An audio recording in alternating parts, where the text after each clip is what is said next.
Привет! Сегодня мы за 30 минут пройдем путь Греции. От мифов и философов до современной страны на карте. Почему именно греки заложили основы демократии, науки и искусства? Как маленькие города стали колыбелью цивилизации? И при чем тут Зевс, Сократ и Евросоюз? Поехали!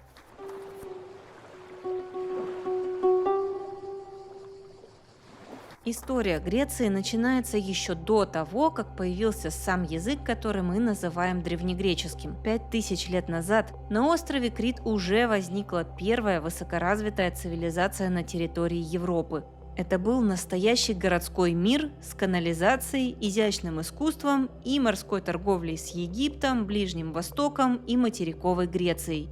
По греческим мифам, которые сформировались сильно позже, на Крите располагался дворец царя Миноса и лабиринт с Минотавром. И вот дворцы и быки – это главный прикол минойской цивилизации. Минойская она как раз по имени царя Миноса. Минойские дворцы – это такая причудливая и сложная система, что существует даже теория дворцовой экономики, согласно которой на Крите еще в бронзовом веке придумали сочетание планового и натурального хозяйства. Как это работало?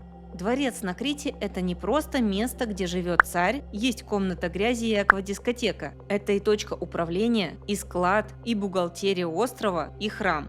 По сути, во дворце жила вся элита острова, а также песцы, мастера, хранители запасов. Дворец был оборудован водопроводом, вентиляцией и даже системой подогрева воды. И это, напомню, 1500 лет до нашей эры. Что касается экономики, дворец во главе с правителем регулировал то, сколько и чего нужно произвести для внутренних нужд и для внешней торговли. Вместо денег крестьянам и ремесленникам выдавались пайки – еда, одежда, масло. Частной торговли почти не существовало. Экономика была централизованной. Все от зерна до шерсти учитывалось и хранилось во дворце. Там же велась тщательная бухгалтерия. Таблички фиксировали, что поступило, кому что выдано и сколько осталось. После расцвета Крита центр влияния постепенно сместился на материк, в Микены. Микенцы многое переняли у минойцев – письменность, архитектурные приемы, даже организацию хозяйства. При этом именно Микены были первой развитой греческой цивилизацией этого региона. Минойцы не были греками и, скорее всего, говорили на доиндоевропейском языке. Скорее всего, потому что их линейное письмо А так и не расшифровано. Главное отличие микенской цивилизации от минойской в ее воинственном, иерархичном и героическом характере. Вместо сложных технологичных дворцов, похожих на лабиринты, мощные крепости с циклопической кладкой. Вместо фресок с изображением праздников и плясок с быками – сцены охоты, войны и людей в доспехах. Это цивилизация, из которой выросли образы Ахиллеса, Агамемнона и Одиссея, будущих героев гомеровского эпоса. Позже вместе с коллапсом бронзового века вся эта чудесная система тонкого баланса рухнула, и наступили темные века. Но ненадолго. Древняя Греция – это не одна страна, а куча городов-государств, называемых полисами. При коллапсе бронзового века критян смели дарийцы – воинственные грекоговорящие племена. Помните, что дворцы в Крите, в отличие от Микен, были не особо заточены на войну. Там не было массивных укреплений, а культура была посвящена воспеванию природы и танцам с быками. Ну, вот это с ними сыграло злую шутку. Микенская цивилизация, именно как цивилизация, тоже пострадала от вторжения дарийцев. Но само грекоязычное население смогло укрыться в горной местности Аттики. И вот эта гористая местность, которая не дает сильно разгуляться ни войскам, ни экономике, она, можно сказать, определила особый путь развития греков. А именно то, что греческий мир, когда все устаканилось, стал представлять из себя не одно большое государство Древняя Греция, а множество разных городов-государств, полисов. В каждом таком городе могло быть свое государственное устройство, свой диалект греческого, свое устройство экономики и вообще своя атмосфера. Пожалуй, самые известные полисы – это Афины и Спарта. И интересны они как раз тем, насколько непохожими путями они выбрали развиваться. Афины сделали ставку на торговлю, культуру и демократию. Здесь рождались идеи, обсуждались законы, процветали театр и философия. Спарта же выбрала путь строгой военной дисциплины, замкнутости и сурового образа жизни. Все подчинялось подготовке воина и защите государства. Один полис стал символом свободы мысли, другой – символом силы и порядка. Именно на контрасте этих двух миров строится многое в истории Древней Греции. Интересно, что до периода греко-персидских войн Афины не были каким-то явным лидером региона. В архаическом периоде, помимо Спарты, сильное влияние имели также такие полисы, как Коринф, Аргос, Фивы, Милет. А Афины только искали свой путь. Даже демократия была еще не устоявшейся и перемежалась с периодами тирании. Но после того, как Афины выстояли в сражениях при Марафоне и Саламине против во много раз превосходящих сил державы ахеменидов, их авторитет очень сильно вырос. Кроме того, как я уже говорила, все полисы экспериментировали с разными системами управления – тирания, монархия, традиционное общество, как в Спарте. Демократическое устройство уже тогда выделялось на фоне всех этих систем своей сложностью и неочевидностью преимуществ. И победа в греко-персидских войнах послужила доказательством того, что это рабочая и эффективная система. Но даже после решающей победы в битве при Платеях греческие полисы не могли спокойно выдохнуть. Если бы представился удобный случай, Персия, конечно, захотела бы реванша. Тогда Афины предложили создать защитный военный альянс греческих городов под своим руководством. Изначально это был союз равных, и общая казна хранилась на священном острове Делос, там же, где, согласно мифу, родились Аполлон и Артемида. Но потом Афины уговорили перенести казну к себе. Типа Делос находится слишком близко к Персии и недостаточно хорошо укреплен. А после того, как они получили прямой доступ к деньгам, то стали использовать их не только для укрепления флота и защиты союзников, но и на свои нужды. Например, отстроили Парфенон – главный храм и святилище Афины. Так начался классический период истории Древней Греции и золотой век Афин. Сочетание такого необычного устройства государства, как демократия, и большого количества денег дало невероятный буст всему тому, чем в итоге стала знаменита Древняя Греция. Философия – это деньги плюс культура публичных дебатов. Скульптура – если есть деньги, то можно позволить себе экспериментировать, тратить мрамор. И вот мы переходим от однотипных архаических скульптур к контрапосту и работам Фидия.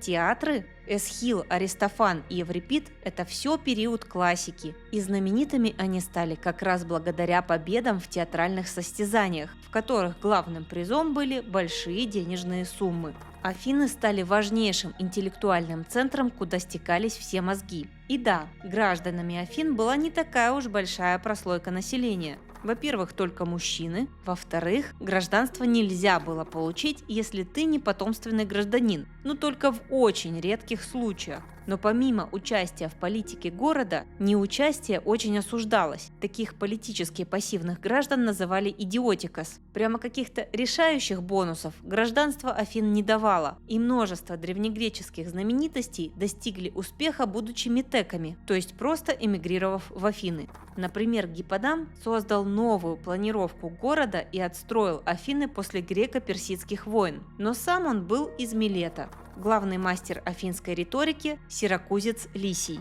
Отец истории Геродот был метеком из Галикарнаса. Даже знаменитый философ и основатель научного метода Аристотель не был гражданином Афин, а приехал туда обучаться в академию другого знаменитого философа – Платона. Вот Платон уже был гражданином, но оба философа написали по большому политическому труду, в которых критиковали то, как устроено управление в Афинах. И оба эти труда стали классикой. И Аристотелю никто не говорил: не нравится в Афинах, вали к себе в Стагиру, и там критикуй ваши порядки. Но, конечно, не все было так гладко. Другие участники Делосского военного союза, видя, что Афины стремительно богатеют за их счет, чувствуя, что также растет их зависимость от Афин в вопросах обороны, все больше были недовольны сложившимся положением. Попытки выйти из союза жестко подавлялись. Афины не стеснялись применять силу, отправляя флот и наказывая непослушные полисы. Союз из защитного альянса превратился в инструмент афинского господства, где взносы шли уже не столько на войну с Персией, сколько на строительство храмов, оплату зрелищ и укрепление власти самих Афин. Так росло напряжение, которое в итоге приведет к Пелопоннесской войне, столкновению между Афинами и Спартой за лидерство в греческом мире. Началось все не с глобального конфликта, а с цепочки локальных споров между союзниками разных сторон. То Афины поддержат врага Спарты, то наложат санкции на Мегару, союзницу Спарты. Постепенно напряжение росло. Афины все больше вели себя как империя, Спарту это все больше выводило. Когда Афины осадили Патидею, опасаясь ее перехода на сторону врага, это послужило спусковым крючком. Тогда Спарта объявила войну, и началась одна из самых разрушительных, братоубийственных войн в истории Греции.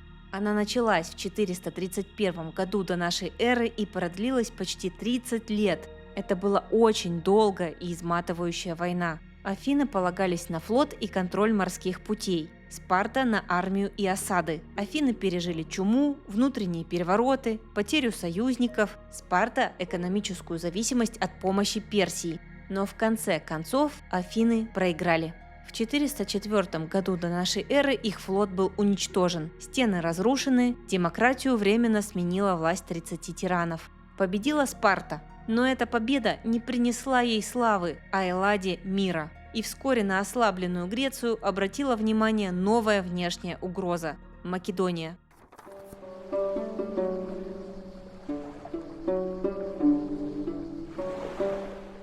Сначала македонский царь Филипп под предлогом борьбы с Персией создал союз греческих полисов – Коринфский союз. По сути, хитрым политическим маневром подчинил Грецию. А после его сын Александр нанес сокрушительный удар державе ахеменидов, покорил Египет, Междуречье, Иран, Среднюю Азию и дошел до Индии. И везде, где он проходил, основывал новые города, он распространял и греческую культуру, так как сам он был ее большим поклонником. И это неудивительно, ведь его учителем был тот самый Аристотель.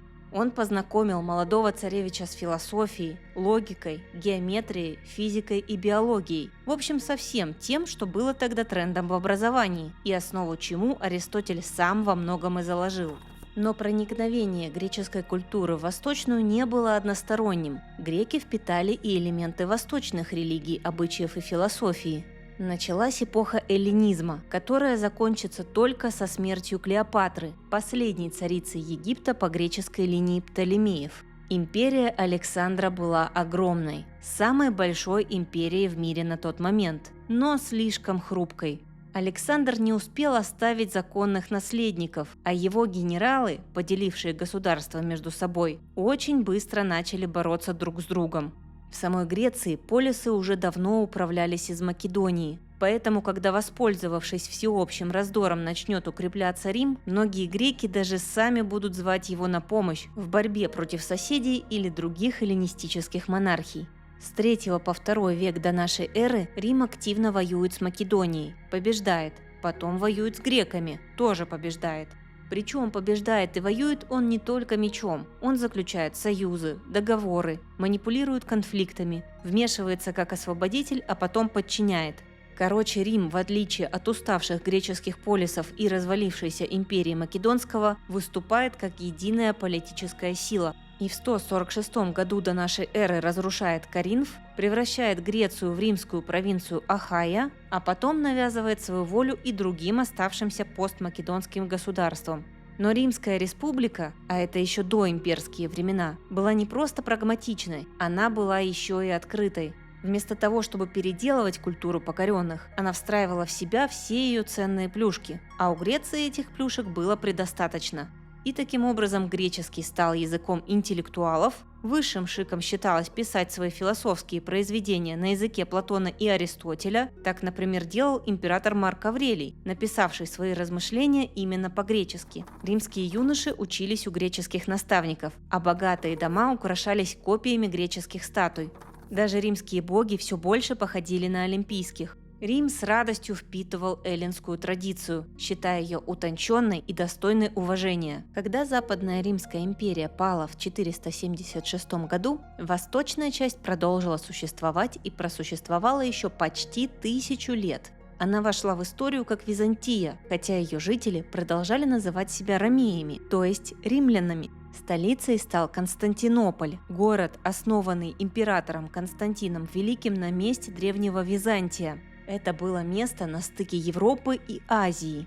Он быстро стал одним из крупнейших и богатейших городов мира, настоящим мостом между древностью и средневековьем. Именно здесь греки, как народ и культурная традиция, оказались в самом центре новой реальности – христианской, восточной и все больше говорящей на греческом. Постепенно именно греческий язык стал основным языком империи, а греческая философия, риторика и образованность – основой византийской богословской мысли. Так греки стали ядром православного христианства, богословами, как Иоанн Златоуст, иконописцами, как Феофан Грек, патриархами, как Фотий Великий. Все это происходило под покровом новой государственной религии – христианства. Византия приняла новую веру еще в IV веке при Константине, и именно в греческом Востоке оно обрело свою византийскую форму, в том числе и будущую византийскую православную традицию, которая позже повлияет на славянский мир, включая Русь. В 1453 году турки-османы захватывают Константинополь, а вскоре после этого под их контроль попадают и остальные греческие земли – Пелопоннес, Эгейские острова, Македония. Теперь для большей части Греции начинается довольно мрачный 400-летний период истории, в которой греки – подчиненный народ Османской империи. Да, по сравнению с религиозным насилием в других регионах – инквизиция в Испании, Варфоломеевская ночь во Франции, политика османов относительно христиан, то есть людей книги, была довольно терпимой. Им позволялось исповедовать свою религию. Православное население было выделено в так называемый Рум-Милет – национально-религиозную христианскую общину с константинопольским патриархом во главе. Но в то же время необходимо было платить налог на немусульманство, запрещалось носить оружие и занимать высокие должности. А также существовала печально известная практика сбора христианских мальчиков для службы в янычарах. Их обращали в ислам, обучали, и они становились солдатами султана или даже чиновниками и визирями, но ценой полного разрыва с родной культурой. Если в империи Александра Македонского греки были ядром элиты, в Римской империи – культурным ориентиром, а в Византии вообще основным народом, определяющим курс империи, то в составе Османской империи греки, конечно, утратили большую часть своей субъектности и перестали быть полноценным участником власти. Тем не менее, им удалось сохранить свою идентичность. В первую очередь потому, что греки уже очень давно осознавали себя как народ. И мало того, они проявляли большой интерес к себе как к народу. Второй момент. Этот интерес в афинской культурной традиции, а именно эта традиция впоследствии и развивалась, не был замкнутым на самом себе. Он был вплетен в большую открытую систему. То есть греки задавали не вопрос, а кто мы такие и почему мы лучше остальных, а смотрели на это шире. Кто мы? Что вообще есть такое человек? Как устроен мир? Как устроено общество? Какая политика позволяет обществу процветать, а какая ведет в тупик? И в ответах на эти вопросы они всегда смотрели по сторонам. В Афинах вот так, а как в Спарте, а как у персов, а что это дает тем и другим. Это осознание и глубинный интерес к человеку действительно помогли сохранить идентичность, особенно в условиях османского подчинения. Конечно, идентичность – это не только философия, но и институции. Без православной церкви, греческого языка в литургии, семьи, общин, системы патриархата и образования, одной только любви к себе было бы недостаточно. И в этом плане грекам внутри Османской империи в чем-то повезло, так как османы не стремились истребить греков и искоренить христианство. Они хотели довольно прагматично встроить его в свою империю. В такой среде греки сумели сохранить свою религию, язык и культурную память, что и станет фундаментом для будущего восстания и независимости.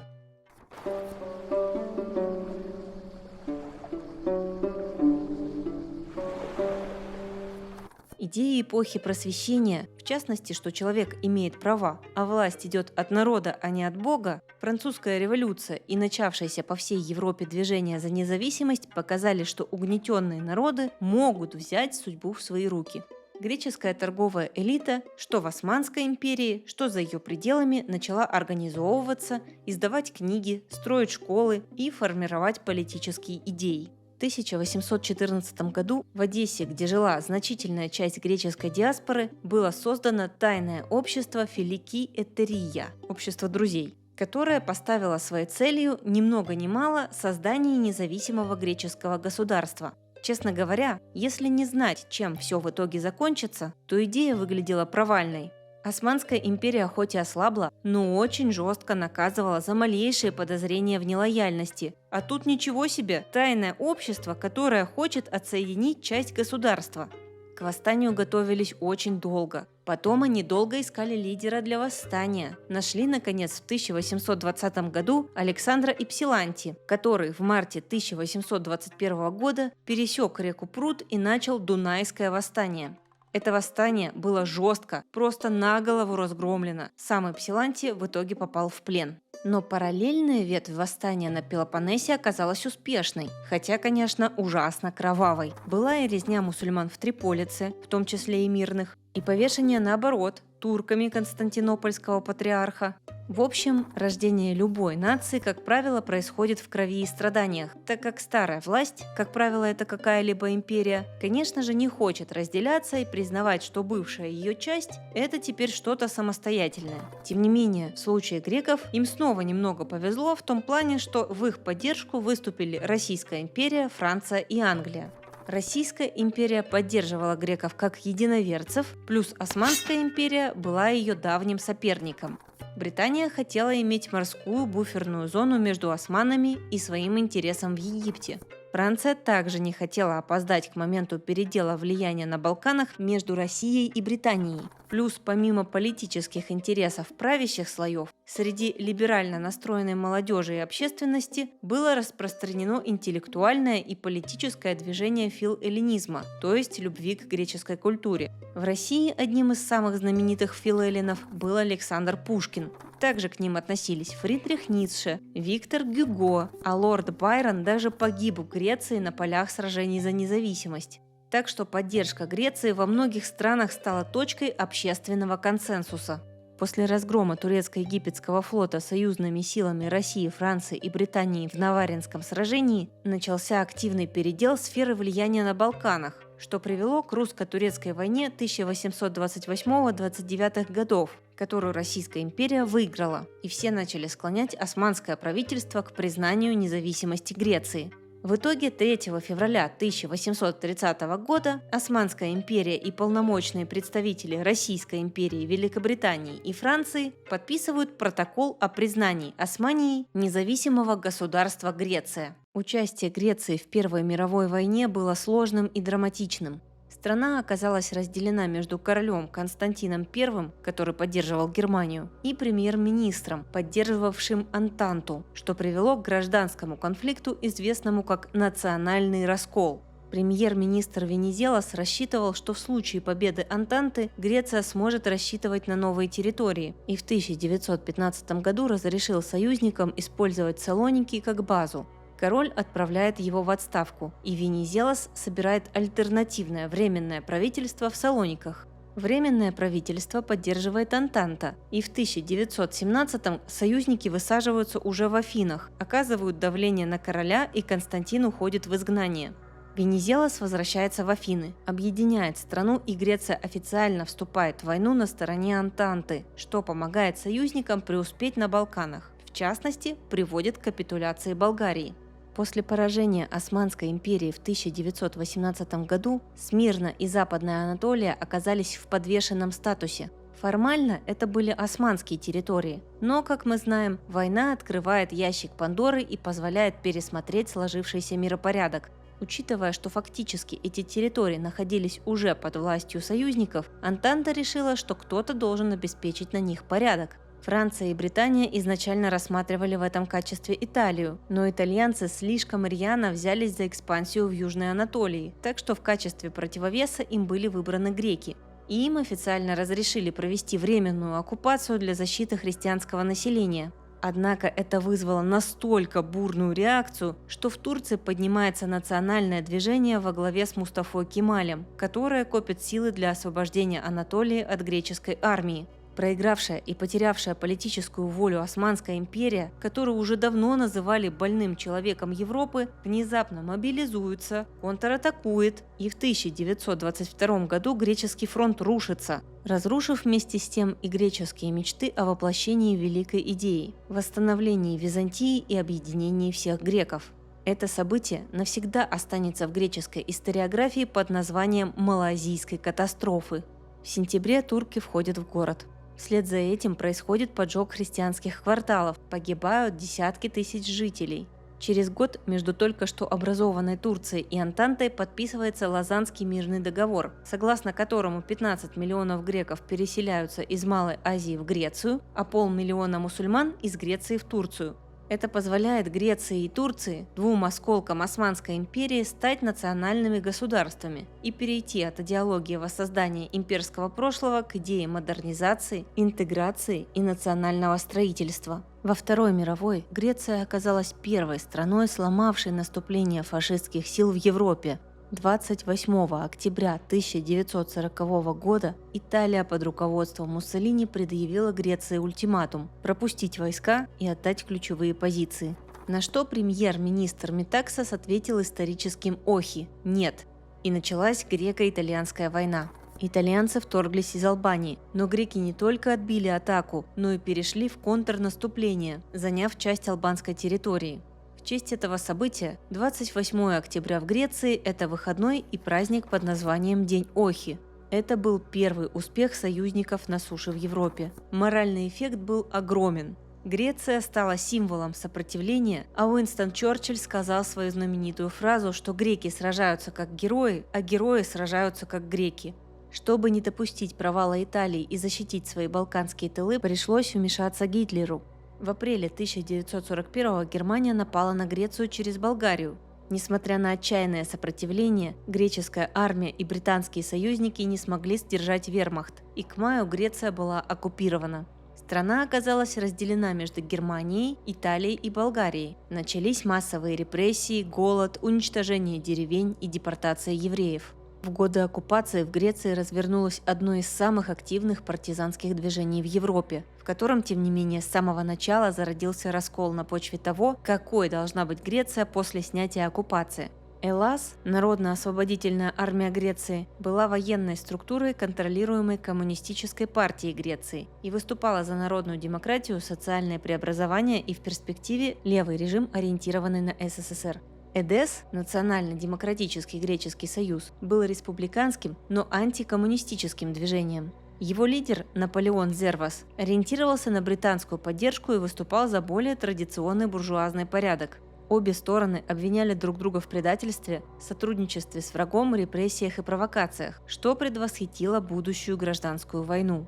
Но судьба этого гражданского противостояния по сути была предрешена еще в 1944 году на встрече Черчилля и Сталина в Москве прямо накануне того, как Британия готовилась помочь Греции с освобождением. Речь идет о знаменитом, хотя и неформальном, соглашении о процентах влияния, также известном как «сделка на салфетке».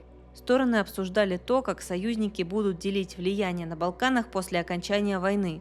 Черчилль предложил прямо на листе бумаги разделить процентное влияние в ключевых странах, включая Грецию. Вот примерно как выглядел этот листок в упрощенном виде. Сталин посмотрел на это, поставил галочку и действительно придерживался этих пропорций. И это имело смысл хотя бы в том плане, что СССР не мог бы помочь прокоммунистическим силам даже чисто географически.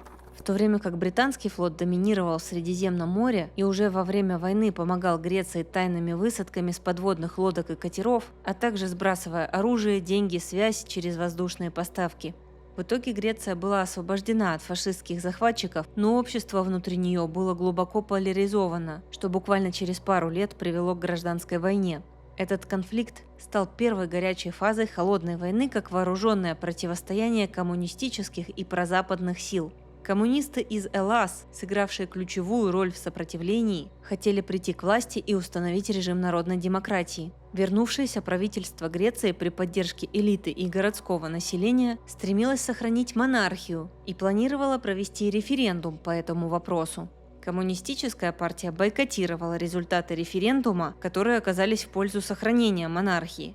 Уже внутри нее самой случился раскол на тех, кто считал, что народной демократии нужно достигать без кровопролития, и сторонников более радикальных мер. И сторонники более радикальных мер, по сути, и разожгли этот конфликт.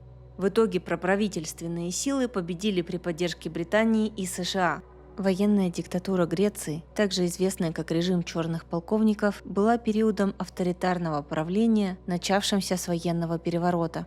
Это время считается одним из самых мрачных в новейшей истории страны. Все началось с того, что группа армейских офицеров ввела в Афины танки и захватила власть, утверждая, что они спасают страну от коммунистической угрозы и анархии.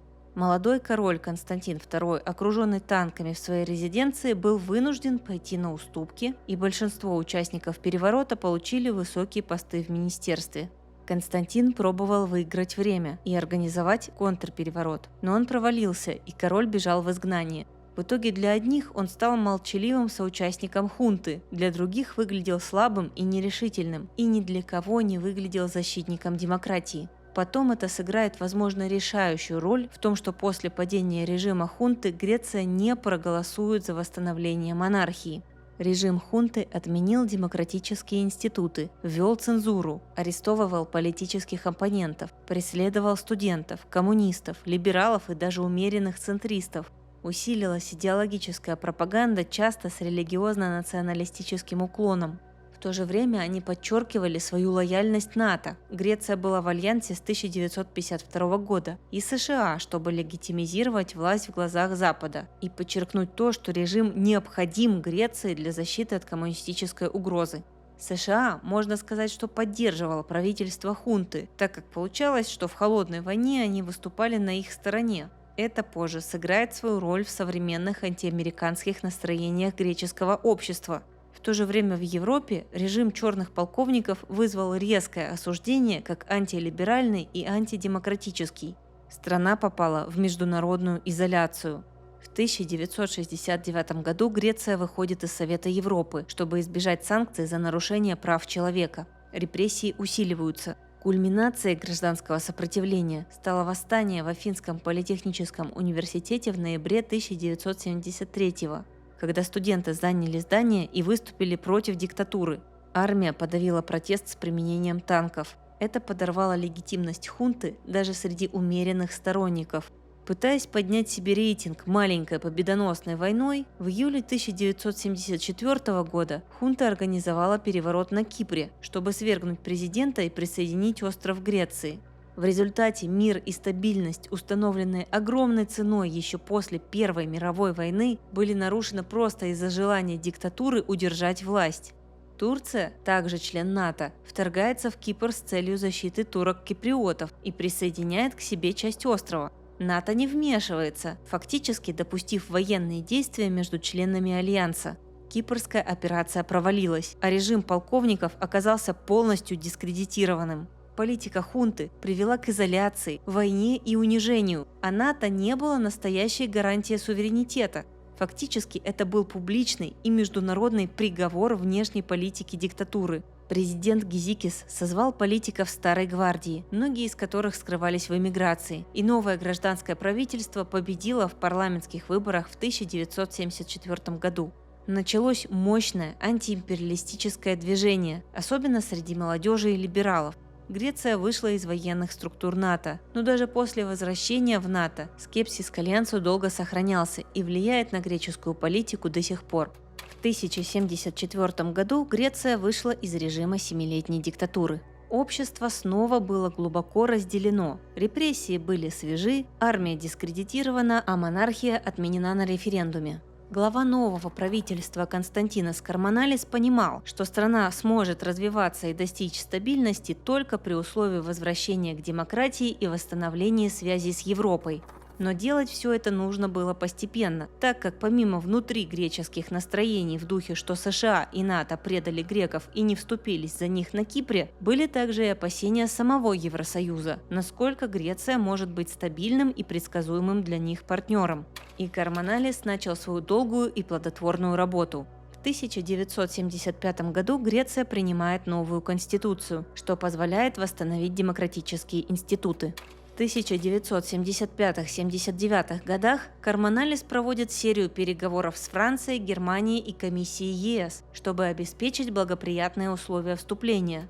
И в том же 1975 году Греция и Турция подписали соглашение о восстановлении дипломатических каналов и создании постоянной комиссии по урегулированию конфликтов. И хотя противоречия остались, а восстановить мир вообще сложнее, чем устроить переворот или начать войну, этот открытый конфликт до сих пор остается замороженным, что позволило Греции восстановиться и заняться внутренними преобразованиями. В 1980 году Греция возвращается в НАТО, чтобы влиять на решения внутри альянса и не оставаться вне игры, а также обеспечить себе безопасность в условиях конфликта с Турцией. В 1981 году Греция вступает в ЕС, чтобы окончательно порвать с авторитарным прошлым, ускорить модернизацию экономики и закрепить свой демократический курс. В этом она была первой из постдиктаторских стран Европы, прокладывая путь Испании и Португалии.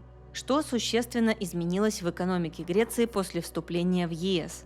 Инфраструктура и уровень жизни резко улучшились. Благодаря еврофондам были построены новые дороги, мосты, аэропорты, обновлялись больницы, школы, водоснабжение, электросети, особенно в сельских районах и на островах. И жителям и государству стали доступны дешевые кредиты, а также десятки миллиардов евро в виде помощи, дотаций и программ развития. С одной стороны, это дало невероятный буст экономике, но с другой – сделало Грецию зависимой от еврофинансирования. Фермеры и бизнесмены стали ориентироваться не на рынок, а на дотационные схемы.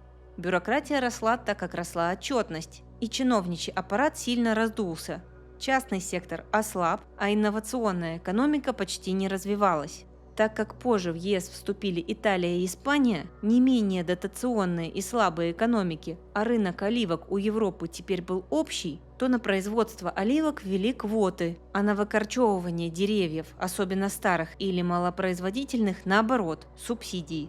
И многие греческие фермеры выбрали не производить оливки, а получать компенсацию за отказ от производства. В итоге Греция начала накапливать долги и вести дефицитную политику. Мировой финансовый кризис 2008 года вскрыл масштабы греческой задолженности. Выяснилось, что предыдущие правительства маскировали реальный дефицит бюджета, и началась долговая паника. Греция получила международную помощь от ЕС, Евроцентробанка и МВФ, но в обмен на жесткие меры экономии, сокращение зарплат, пенсий, госрасходов и рост налогов. Это вызвало массовые протесты, обнищание населения, рост безработицы до 27% и общую нестабильность. Но несмотря на все, Греция не вышла из Евросоюза и не объявила дефолт. К 2018 году страна завершила программы внешней помощи, экономика начала восстанавливаться, туризм, экспорт и инвестиции вернулись. И как-то обошлось без массовых репрессий во времена протестов. Оказывается, они не мешают проводить компетентную политику, а дают ценную обратную связь по настроениям в обществе. Удивительно.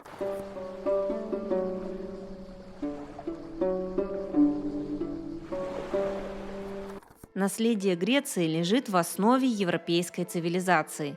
Идеи демократии, философии, риторики, театра, науки – все это возникло или оформилось именно в Древней Греции. Да и сами слова «политика», «театр», «логика», «история» греческого происхождения.